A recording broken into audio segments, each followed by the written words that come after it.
問盤，主持林淑敏。好啦，翻嚟揀股問盤嘅環節啦。咁今日咧直播室裏面繼續有林淑敏喺度嘅，咁而坐喺我身邊呢，以後逢星期五嘅時候呢，都會請嚟呢一位嘉賓啊，就係世紀21中華物業有限公司嘅董事，咁啊兼且呢，佢同時亦都係香港專業地產顧問商會嘅副會長楊官華嘅嚇。Alex 你好啊！你好啊，大家好啊！喂 Alex 我啊真係不嬲都中意叫開你做楊官嘅，咁啊以後咧我哋節目裏面咧就唔好講咁多啦，我哋一齊叫你做楊官啦。好啊！喂，楊官不如咧即係先講下啦，因為咧揀股問盤嘅環節咧，其實講地產講樓市咧都係第一次，仲要咧就係講呢個海外樓市啊。不過咧講海外樓市咧就當然要睇下咧點解我哋即係咁親近嘅香港點解我哋唔講呢？就要先講下呢個海外嘅樓市呢？當然有個中嘅原因啦。咁尤其是呢，係喺呢一個嘅股海當中呢，呢一排都真係即係非常之波動，好似喺架船裏面呢，就挫上挫落。樓市啊，咁先講下香港樓市先啦。我哋都想了解多少少，因為楊官你同即係從事香港嘅地產都好多年啦。喂，香港嘅樓市呢一排係咪又係好似股市咁樣挫上挫落，即係搖擺不定嘅呢？其實就咁嘅，佢又唔係挫上挫落，佢係放咗指妖啊！咁其實嘅情況同股市差唔多，嗰啲價就即係好靚，但係成交量就歷史創新低咁因為我本身係商會啦，咁有啲朋友仔即係做咗好多年生意嘅，都係一啲經營地產代理嘅區霸，咁都話近呢10零20年未試過好似，因為我尋晚先傾幾個電話，未試過好似今個月咁。嗰啲成交量係咁靜同咁少，同埋歸邊。咩叫歸邊呢？就係而家啲人個個去買晒一手樓，二手樓就冰封。點解呢？因為一二手已經開始去到貼價，而一手樓主導緊係一啲開放式嘅單身公寓，啲 studio。咁所以其實而家香港嘅市呢，你話發展商呢就好做但係代理呢，經營地產代理係極之難做，極之困難，因為個成交量萎縮到一個仲低過沙士，即係可以話今個月啦。如果講單月嚟計，其實仲低過沙士。咁基本上點解會有海外物業呢？咁其實因為呢就好簡單嘅啫。香港個市底好厚嘅，大家記得97年呢，即係魚翅撈飯啦，啲人話係嘛？咁嗰陣時候呢，個銀行存款呢都係得2萬億嘅啫。咁其實而家呢，單喺香港嘅銀行存款呢，即係我哋嘅香港人已經超過咗10萬個億嘅。咁其實個市底極厚，未計資產未計你啲股票或者未計一啲嘅磚頭喎。咁單係銀行存款都超過10萬個億。我可以話俾你聽，而家今日喺香港賣緊海外樓盤，從來未試過係咁多人去買 overseas。點解呢？你有資產，你就會想增值，想增值你就要揾出路咁好似如果你話睇到早兩日報紙，香港大陸近呢幾日都走咗咩7萬億人民幣出嚟，走資走去邊啫？咪走晒啲磚頭度咯，去邊啲磚頭啫？唔係歐洲亞洲咯去晒啲磚頭度係嘛？咁所以其實而家海外物業呢，喺香港從來未如此瘋狂過，未試過咁好賣嘅海外物業喺香港。咁海外地產其實我做咗2-3年呢，都托賴，都好似呢，都 OK 咁都好多香港人呢，幫到佢呢，可以出咗去呢，買出邊嘅資產增值。楊官你又講得好啱啦咁既然即係如果資產係有嘅話，咁如果即係我哋除咗一樣嘢呢，就係投資香港嘅股票啦，或者買香港嘅磚頭之外呢，咁其實都係多一個渠道呢，就俾你即係有一個資產增值嘅。咁但係買呢一個嘅海外嘅房地產嘅時候啦其實呢，有啲乜嘢嘅原因或者誘因呢？除咗就話資產增值，好多嘅投資者其實即係佢哋點解要買海外嘅房地產呢？因為你知啦，香港身處喺無論邊個地區，雖然就我哋交通好發達啫，咁但係都總有一段距離㗎嘛。嗱，其實我係站在最前線㗎。咁其實好多客嚟買嘢呢，基本上我哋都了解到佢本身呢，都係一啲好叻嘅人嚟嘅，投資海外物業好 smart 嘅。咁我見到個特性呢，就可以分為2大類嘅。第一類呢，就係佢想物業嗰個潛在升值能力呢，佢有 potential 會爆升嘅。第一就係買佢嗰個地方係低水，咁佢嗰個樓市一上嚟嘅時候呢，佢可以爆升。第二呢，就係防守啦，就係佢嗰個租金回報厘數啊。咁因為咧，如果你有啲6-7厘啊咁啦，好吸引㗎啦嘛，係嘛？可以供嘅就係希望咧，你買嘅物業咧可以升值爆升啊。第二樣咧就係可以防守嘅，嗰個單位你買咗首期之後咧，佢可以自供自給嘅，以房養房嘅，即係你收租啊夠冚銀行供款，咁你若干年後咧，你就可以咧就攞翻回報。如果佢嘅外匯啊，譬如個匯價係升值嘅，係啦，你就財息兼收啊，即係你物業又升值，好似你話早幾年你如果北京奧運咁樣，2008你喺02年買咗，佢人民幣又升，樓價又升，係嘛？咁所以其實而家你話香港人去買，主要歸呢兩類，但係咧仲有啲係咩咧？啲仔女升學啦，有啲咧就另類啲嘅，有啲好少嘅，有啲譬如你國內嗰啲咧。可能又因為啲遺產稅啊，咁啊走資出嚟都有嘅嚇，因為有啲地方啲遺產稅好少啊，都會有呢啲咁嘅因由影響嘅。咁但係買海外物業咧，仲有一啲咧就係自己度假，咁所以咧就自己如果度假嚟講咧，你都知啦，因為人始終都係想享受噶嘛，係嘛？咁所以基本上咧，如果咧你話買一個譬如話你想去嘅地方，你自己有個單位嘅，咁你就可以譬如你購物啊，或者你基本上你可以自己用得到嘅，或者招呼朋友嘅。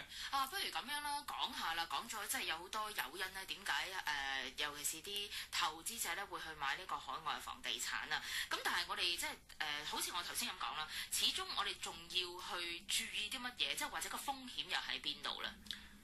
如果簡單啲，你話想注意風險咧，就有啲就好 care 咧個匯水嘅，會唔會話樓價嘅升幅係抵消唔到匯價嘅下跌咧？咁係嘛？即係好似你賺完就冇咗咁樣係嘛？咁呢度此其一啦。第二就係你喺當地嗰個法律或者法例裏邊咧，即係你注意一啲，譬如你買入嘅時候有啲咩風險啊，或者有啲咩費用啊，或者啲文化同唔同啊咁樣嘅。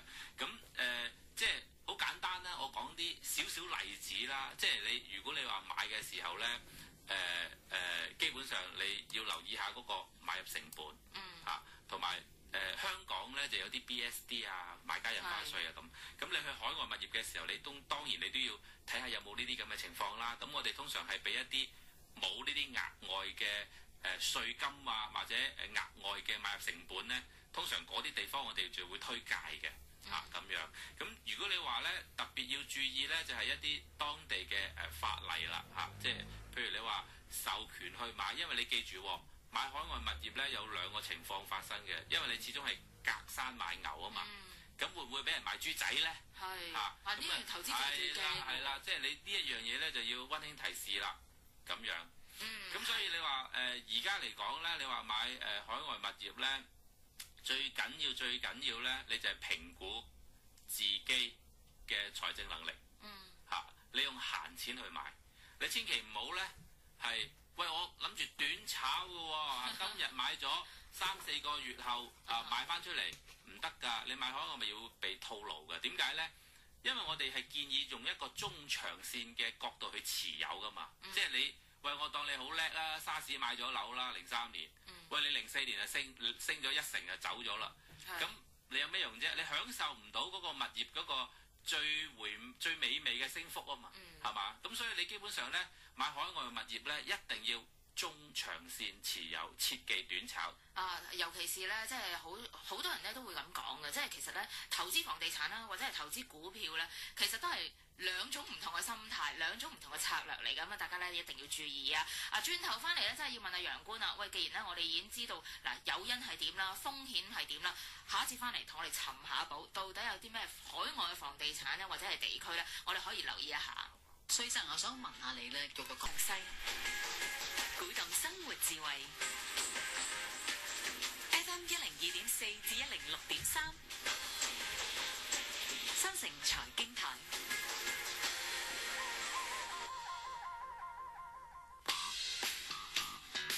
揀股問盤，主持林淑敏。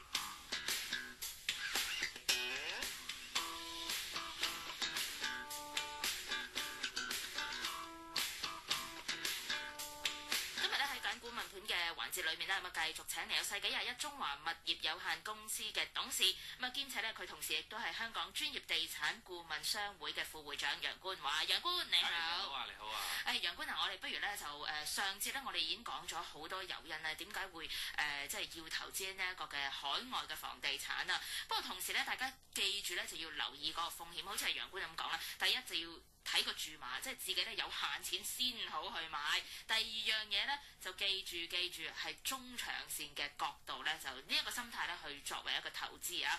不過咧，既然講咗咁多啦，不如同我哋呢一節咧尋下寶啦嚇。楊官世界咁大啊，即係源自中東啊、印度啊、美加又有，你冇理由叫我哋行到咁遠啩？嗱，其實咧各位聽眾而家嘆緊下午茶啦，係咪？咁你嘆緊下午茶，不如你黑埋隻眼，我同你環顧亞洲，放眼世界，去睇下嘢咧。咁咧我哋就唔好坐10幾個鐘頭飛機啦，坐到腰骨都直晒。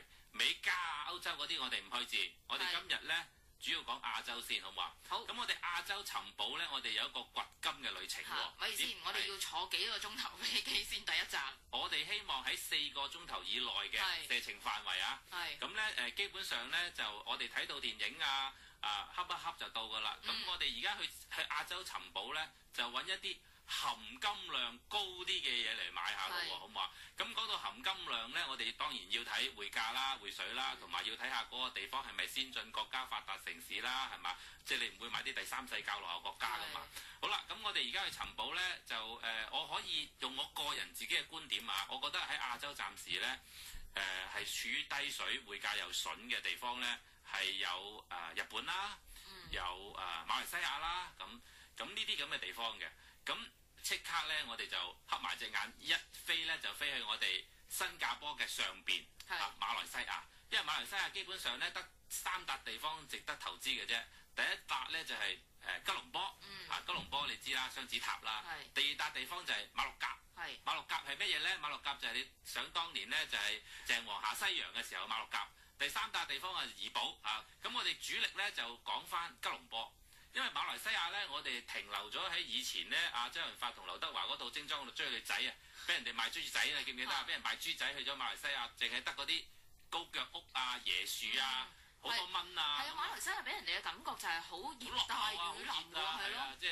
即係知唔知有冇人着衫啊？係嘛？楊官，你唔會叫我哋投資木屋啩？嗱，其實咧呢一個咧就係我今日要講嘅重點啊。基本上咧，你見到個上身幾靚呢個嚇，有幅圖馬來西亞。咁大家你知道雙子塔附近咧，吉隆坡咧，其實咧，因為佢近期有個叫大吉隆坡計劃啊。咁基本上成個馬來西亞咧，佢而家已經係東盟16國之首啦。你見到奧巴馬、習近平啊都去訪問啊近年。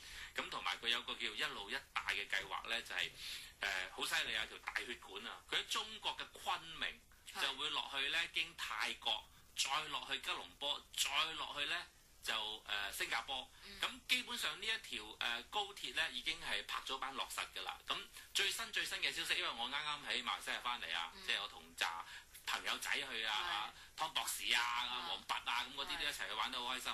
咁其實嗰個大吉隆坡計劃呢條高鐵咧，其實最新咧而家係差唔多落實係由邊間公司做嘅，就係由中國嘅鐵路啦，或者由日本嘅新幹線。如果新幹線就而家爭緊，而家新幹線就係喺，譬如我攞東京落大阪，咪坐新幹線咯，又靜又舒服嗰條嚇。咁其實你話呢一條大血管咧，佢去到2020佢做好咗之後咧，不得了嘅。咁所以基本上而家嚟講咧，吉隆坡咧，佢喺首都裏邊進行嘅基建咧，都超過有100個工地咧。係起緊樓嘅，同埋佢哋嗰度而家啲建築咧，哇，好似杜拜咁有啲靚度嚇，有啲好靚嘅建築物咧，一路屹立緊喺吉隆坡。咁點解而家要介紹吉隆坡咧？第一樣嘢就水紙，佢創咗18年新低，你而家只要1個7毫幾就可以換到1蚊馬幣，呢個係18年新低，我哋叫低水。第二樣嘢咧就係佢咧有少少似澳門嘅，我哋去尋寶就係如果你10年前買澳門啊。舒服晒啦，係嘛？嗱，10年前買澳門收租唔啱數嘅喎，10年前咧你買澳門收租都冇人租嘅喎，但係10年前你買澳門咧，佢嘅資產增值升咗10倍啊！澳門同上海升咗10倍呢10年。咁如果我哋想揾一啲有彈力咁強嘅地方咧，我哋一定要睇佢嘅 GDP 同埋要睇佢嗰個國家有冇 potential。咁馬來西亞咧，其實你而家睇翻全世界咧，嗰個 GDP 佢每一年都 keep 住，即係國民生產總值都有5% 以上嘅，咁好穩定嘅升幅。第一，第二咧，馬來西亞相對比鄰近嘅地方同國家嚟講咧，佢即係東盟16國嚟講咧，佢算係最穩定嗰個嚟㗎啦。咁所以我哋咧要買一啲即係個政治穩定啊，同埋咧你要係先進國家啊咁樣。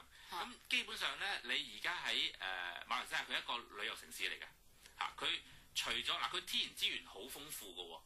佢有石油啦，有中欖啦，有橡膠啦，好多呢個大家都好清楚啦。係啦，係不過楊官啊，我反而咧想有興趣睇下咧。頭先你提到咧就係馬來西亞，即係點解第一樣嘢咧就係話嗰個大吉隆坡計劃啦。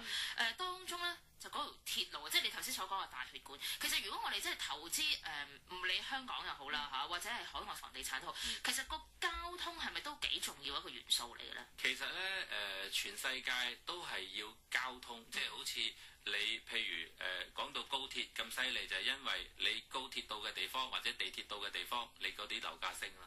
我哋講近少少啦，我哋早2年你西環一通，地鐵都不得了，何況高鐵，因為啲人咧有啲人佢唔坐飛機㗎嘛，佢唔坐飛機有飛機好過啫，或者佢中意係坐呢個高鐵嘅遊覽嘅景色啦。其實你高鐵你絲綢之路你去到邊度，你有高鐵咧，鐵路嚟講咧，你就打通。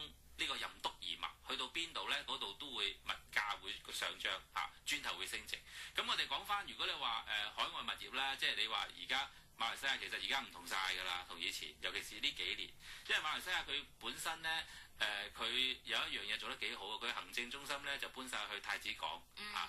以前咧因為咧10幾年前佢吉隆坡成日塞車啊。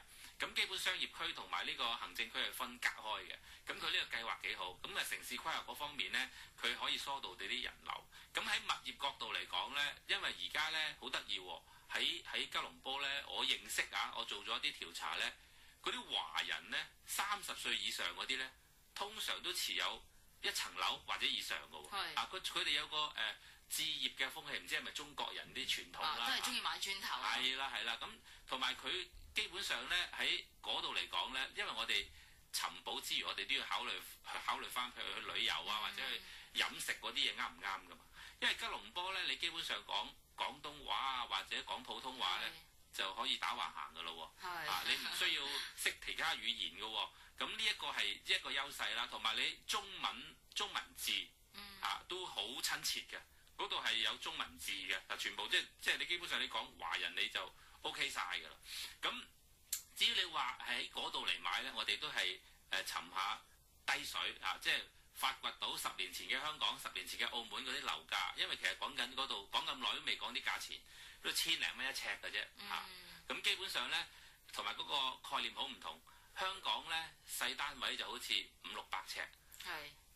嗰度嘅細單位咧係700尺、800尺，係即係已經算叫做我哋即係一個比較中型啲嘅單位嚟喎，喺香港嚟講。香港3房嗰啲800尺，佢嗰度叫細單位；香港800尺大單位，佢嗰度叫細單位。嗰啲800尺1房嘅啫，所以咧佢唔會好似香港咁而家新興嗰啲1湯36啊，咩200尺studio 開放式公寓，全個吉隆坡都冇嘅，即係等於咧以前香港美孚新村。美孚新村嗰個年代有冇人間呢一開36冇啊？因為點解樓價平低水啊嘛。咁佢哋而家可以開到咁大嘅，即係個樓價都係咁平，即係好快去翻我哋以前喂美孚新村太古城嘅年代。你諗下，你嗰陣時買單身公寓邊人買㗎？因為啲樓本身咁平啊嘛。咁即係其實我哋去揾啲含金量高少少嘅地方即係吉隆坡其實一笪係比較係先進啲嘅城市喺後邊追緊上嚟嘅。好啊，咁啊楊官啊，嗱我哋今日咧時間關係啦，咁啊傾到呢一度先，咁啊已經介紹咗呢一個即係其中一個寶嘅咯喎咁就係馬來西亞嘅吉隆坡啊。下星期5留待下星期5啦，我哋再喺馬來西亞嗰度尋下寶先啊。今日咧節目時間差唔多，唔該晒楊官。多謝晒。揀股問盤。揀股問盤由為你揀選亞洲優質樓盤嘅世紀21中華物業贊助。下晝5點鐘，紅星提提你，稍後將播出新聞報導。